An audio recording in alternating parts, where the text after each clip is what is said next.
that huge period, because the only thing going on in San Francisco from April 18th through to like probably July or August was the removal of debris. And it's amazing because it's one man, one wheelbarrow.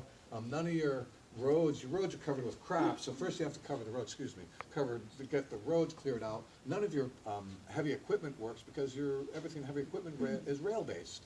Well, yeah, rails are all crooked and all, so everything's kind of starting over. And that took some time, but there are two maps that were done, 1907 and 1908, done by the city of San Francisco, that show the number of permits that were pulled by the building department during those courses of years, and they show the projects, and so every black dot's a confirmed structure, and it shows my building being built in 1907. Our houses are 20 feet by 30 feet and 3-4 stories tall. So that's the lot, and it's perimeter built, and it's in the burn district. And it was built in 1851. It's probably burned 3 or 4 times because of where it is. The basement is definitely dubious. This is a marvelous piece about San Francisco and its ideologies and the poem that goes with it. It's about this big. So it's one of these marvelous pieces of ephemera. One of the side aspects for me, my real rabbit warren is not just maps, but actually ephemeral maps. Maps that are used as business cards, maps that are used to promote something. And most of the time you look at it, yeah, great, out it goes, and you throw it away. But from 1870 through to about 1915 in San Francisco, every business produced these types of things. And they're a marvelous record in the kind of business and how people did business. And ultimately, as a mom and pop operator in the 19th century kind of format, it's fun to see where our paradigm comes from, because it's not one that is particularly common anymore, and it's not one that ultimately we see in context as much. So seeing the history of it has always kind of appealed to me. Jim? Yeah. I'm sorry, we got a question back there. Well, thank you. The question which you've talked about, I guess amongst a few of us, is what accounts for the diagonal Market Street? Oh yeah, Market Street line. So it's fun. San Francisco is kind of a open canvas. As I mentioned, the people who are here in the 1840s, late 1840s, the newcomers, are predominantly surveyors and miners. They're people who are used to shifting the earth. But they also have a kind of base set of principles that high points are always points of reference. So in 1841, when Wilkes, so I'm getting to your answer. 1841, Wilkes exploratory expedition comes in, kind of claiming, looking at the bay when it's part of Mexico, and they had Mount Diablo, which we can see from this building, Mount Tam, and Twin Peaks as the triangulated reference points. So that's our starting point for all mapping for the western United States, starts with Mount Diablo. Mount Diablo is ground zero, it's baseline, it's the Mount Diablo meridian, that's where everything starts and still does. And it's because of that, because we came into the bay first. So with that, you've got a culture of surveying, and you've got a culture of using high points. One established high point is Blue Mountain, what we call Twin Peaks today. So San Francisco is a town that is usurping a pre-existing community by the name of Yerba Buena. And Yerba Buena is literally right where we are. I mean, we are on the southern edge of Yerba Buena, and the biggest complaint in 1847 is that the grizzly bears keep screwing with the fish nets right here at Sacramento Street, right? Without exaggeration, you read Gertrude Atherton's Splendid Idle 40s, that's the conversation at that time and where we are. It's a rural community of port traders who own rancho lands in the 9 counties around us. Well, they need a town. They have a couple of attempts at creating a good city plan. It doesn't work. When the Americans come in 47, 48, the first of them, people like Stevenson, J.D. Stevenson, who came and claimed California for America on the USS Portsmouth, working for Montgomery. So you have all these names that we have here. These are all about the Americans claiming California in 1847. Once that transpired, the people who are here predominantly are people like Lieutenant Darby, people who are surveyors and trained in the documentation of what they're seeing. So that's who O'Farrell and Eddie are. And it's important to know who they are. So they show up, all business is happening on the east side of town. There's nothing west of us, nothing at all. And pretty much without exaggeration, California Street is the southern end of a cove that runs right there. So everything we're looking at right that direction is actually the early bay of Yerba Buena Cove. Portsmouth Square being 1 block in from that waterfront. So that's the original town. And we need to have that original town maintained, but we also have conflict because there's pre-existing land holding, there's pre-existing stuff, so I kind of want to avoid that. Yeah, That one shows the lines on it, the city Is this the lines. Humphreys 53? Yeah. Well, it's Yeah. 52, yeah. Yeah, Can you zoom in on the left side, Steve? Yeah, and you could sort of see the lines of the city on that map. so yeah, this has the charter lines of the city at that time, which forgot to incorporate the Mission Dolores the first time, so they had to do it again. So At this- Market's on that map, right? The line of Market is on this map. The reason it is called the line of Market is even if we look at an 1859 or 60 map, at Third and Market was a sand dune that was 80 to 120 feet high. All right? So we're, 19 stories, 190 feet high? So half the height of this building. It's pretty good high. What that did is it stopped anybody from going down Market Street beyond that point. It went from 80 to 120 to 60 to 80 to 45 to, it just was crap. But if you went down to Mission Street, it was level. And you were going across the Mission Swamp, which essentially they created a plank road. In 1851, they built a boardwalk, and you could walk over all the way down to the Mission Dolores. And so this is how commerce connected San Francisco with, so Market Street was created as a line coming from the eastern commerce, because all commerce was gonna happen on the east side. Everything west of us is kind of inhospitable. It's sandy, it's windy, it's uncomfortable. We have Knott Hill and we have Russian Hill really kind of protecting us. We have a cove here, so we're doing business here already, but we're filling that in. So we know we're gonna fill it in because we can. 'Cause it's only about 3 to 6 feet deep, so it's like, we're filling that in. We need flat land. Pre-industrial age, only poor people live at the top of the hills. You have to haul your stuff up and down. Level business is on level ground.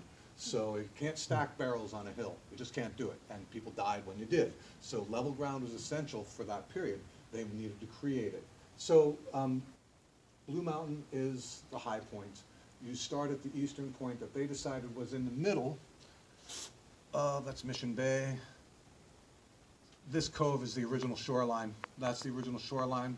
So he basically started in what he felt was the middle of that cove and went down from that point to the high point, which is Blue Mountain, an established survey point that already has reference to Mount Diablo and the rest of the bay, which means that by one single triangulation, he's already dialed in with the previous 5 years of survey work, right? Very important to have continuity, right? And so I think the biggest goal in that was continuity.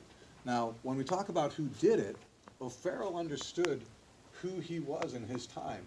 And his time was 15 years after the start of the Industrial Revolution, in both Britain and the United States and upstate New York. So all of a sudden, for the first time in 6,000 years, we're looking at a scale of business that takes us beyond human scale. So all of a sudden, something bigger than 8 feet, 2, 3 of those, that's 3 stories, that's gonna be a new scale.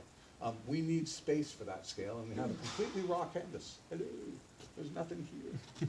So all of South of Market is measured at blocks that are 275 by 275, 100 vara. Anybody know what a vara is? Yeah, nobody knows what a vara is. It's okay. One divided by It's a Spanish- 3.75 feet. It's a Mexican pace. It's 33 inches, all right? So everything was measured by paces, right? That's kind of what you did. And the average for an Englishman was 36 inches. That's where a yard came from. These are averages. Mexicans were 33 inches. The Californero was smaller. So every mission town in California is done on varas. So Sonoma, San Luis Obispo. Do maps exist of the old Spanish landholdings Yeah. in San Francisco?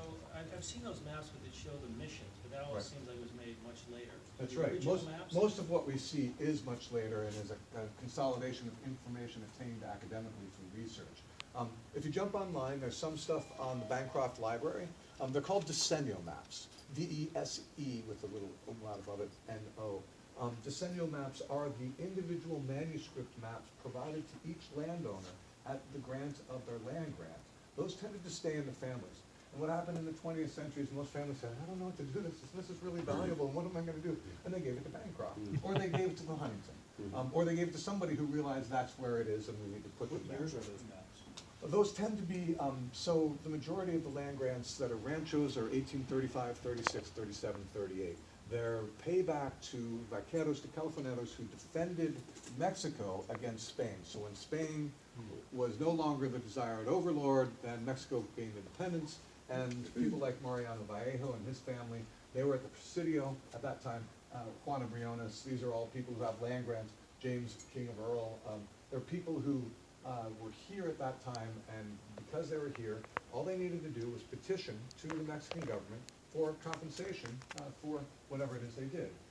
With that would come a map. And the maps were problematic initially because they came from this big oak tree to that flat rock, west 3 degrees to this old house where the widow Woods lives, who's the widow, and we already know she's not gonna last forever, so all those things, you know, those were problematic. But they also were enough to get people during the period of 1854 to 1866.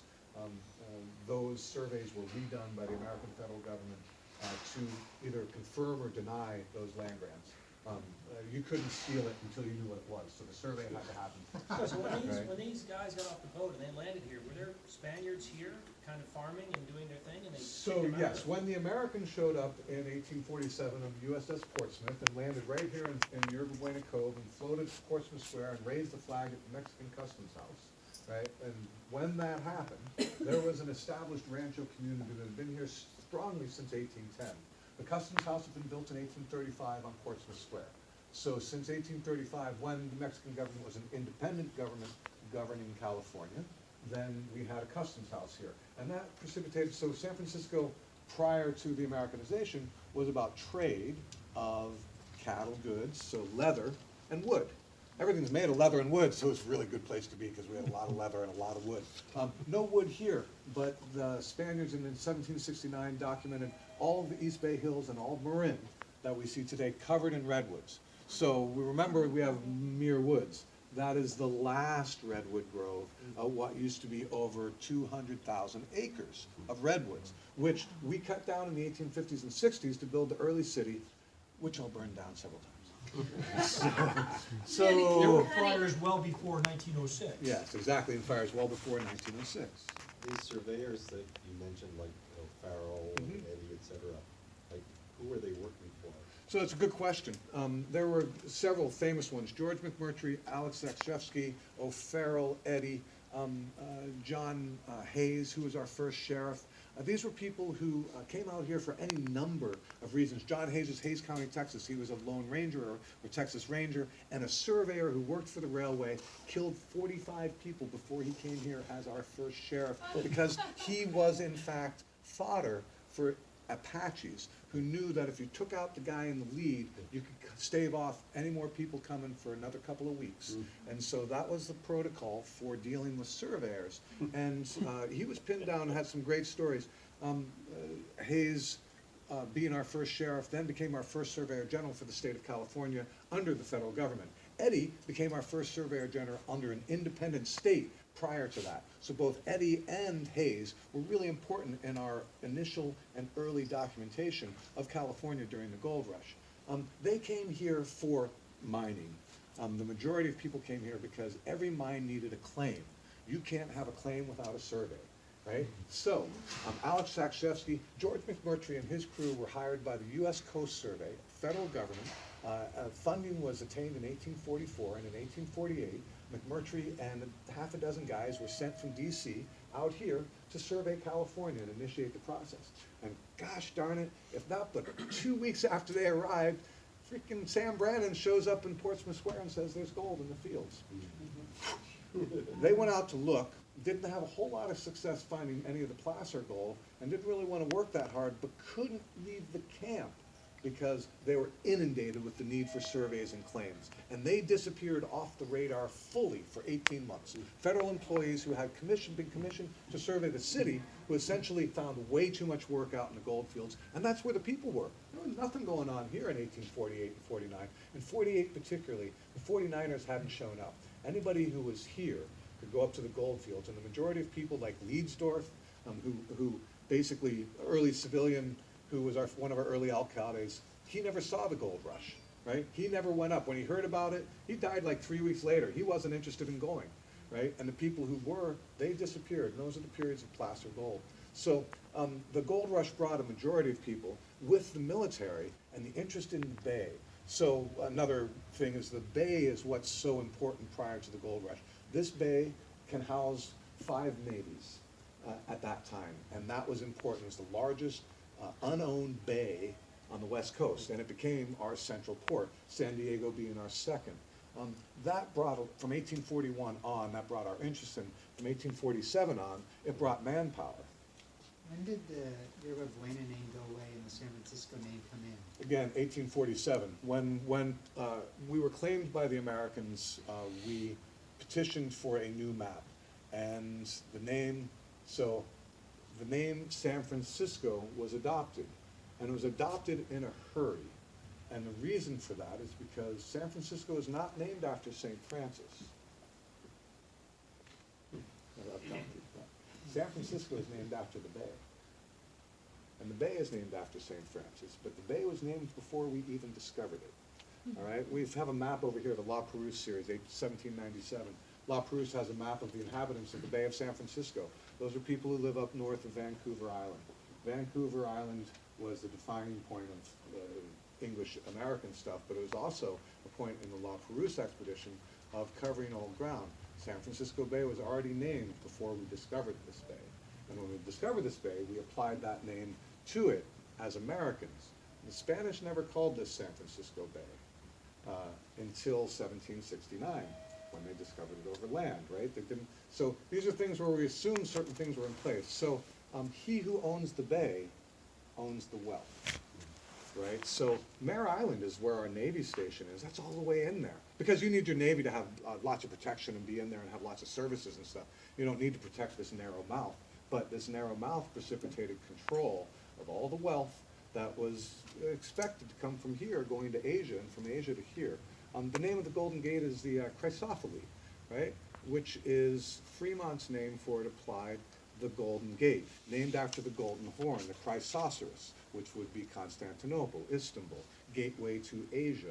So in 1841, we are perceived, this bay is discovered by the Americans, and in Mexico, and like, hey, this is looking pretty good, and, you know, so this is where all of these names come from. A lot of kids today think that the Golden Gate is named after the bridge. So, you know, where we get our information. Again, Chryso? Chrysophylle, Okay, Chryso is gold in Greek, right. and Lee is- Sophily, tell is Greek, though. Okay. Yes, the Chrysophylle, the Chryso- Golden Gate, right, as opposed to Chrysoceros, the Golden Horn, Okay, right? very interesting. Yeah, You mentioned placer gold. How are you distinguishing that from other? so placer gold is surface gold, all right? And surface gold is the dream of what gold is, right? You're walking down the street and it shines and you go, oh my God, I'm rich! That was the reality. That's what happened to Sutter. Sutter, when he discovered, he tried to thwart it. Sutter went to create Nova Helvetia, a bucolic agrarian colony away from the development of the modern world, all right? Anti-money, Christian, and he petitioned for a land grant to the Mexican government in 1845 and received it in 46 and was there for 2 years. So the gold rush broke him. It destroyed him, and he knew it would. When he discovered it, he hid that placer gold. But placer gold is gold that is integrated often with quartz or is in a nugget form. And because it had no great value to the native peoples of the region, it sat in the creeks for the millennia that it had washed. So when the first miners went up there, the first 6 months were a bonanza. So people like Nicholas Larco, Italian-American, who went up there, he made a fortune. In 3 weeks, he made enough to buy the top of Telegraph Hill that we can see right here. We can actually see Larco's house. And I mention it because that peak of Green Street at Castle Alley is still the basis of the Italian community in San Francisco. North Beach being Italian, well, it radiates from the apex of that hill. And Nicholas Larco, coming back from the gold fields in 51 with a crap load of money. He started this Italian funerary society. He started the IAC, anything that was Italian in San Francisco, he started basically, because he was one of the early guys. But yeah, the placer gold was a period that probably lasted somewhere between 3 weeks and 6 months. And we see, when you see jewelry, that has quartz integrated with it, that is placer gold. And quartz is a natural companion with ore gold. You also would have nuggets. I mean, the fact is all of that placer all that quartz could wash away, and you would find nuggets. I have a couple little flakes. You see things, but it was pretty prevalent. The images, there have been some sad heists, but if you have time, Wells Fargo Museum has an amazing display of the varieties of gold from the period, and everything from what looks like black sand to what are chunks and nuggets that fulfill every imagination of what you might think. The city of Wairika had an amazing collection in their city hall, and about 2 years ago, somebody drove a Suburban in the front door and took it all. $12 million. They didn't understand quite what they had, and they were lovers of their history, and ultimately what they had were representations of placer golds and early golds. Because they're superficial, when you take them away, they're not going to be replaced for several more millennia. They were created through an organic process of erosion. Right? Well, that's placer gold is the cool stuff. If you were to recommend like one book about the history of the kind of the Americanos, I guess the 1840s, before the gold rush. Yeah. California. But the period when, California transitioned before statehood from. Yeah, the one Mexican I to like I American. mentioned was Gertrude Atherton. She's a marvelous San Francisco author, and she wrote a book called The Splendid Idle Forties. I mean, it's out in paperback and reproduction, reprints, and available. I've have maybe a reading copy for $30 and a collector's edition for $100 or something. But well, the Annals is fantastic. So the Splendid Idle Forties shows the pre-Americanization San Francisco, which is a San Francisco of agrarian cultures. It's a farm culture. And you come in from the farm and you bring your cows down and they go on ships and you sell them to the Russians and you sell them to the Peruvians, right? So our local rum was Pisco Punch, right? Pisco Punch was invented in the Montgomery block. It's Peruvian rum because our closest trade ally, aside from Hawaii and Alaska, was Peru. And so San Francisco, 1810 to 1840, is a trade town that is international beyond belief. It is filled with sailors and people of maritime skills and jobs.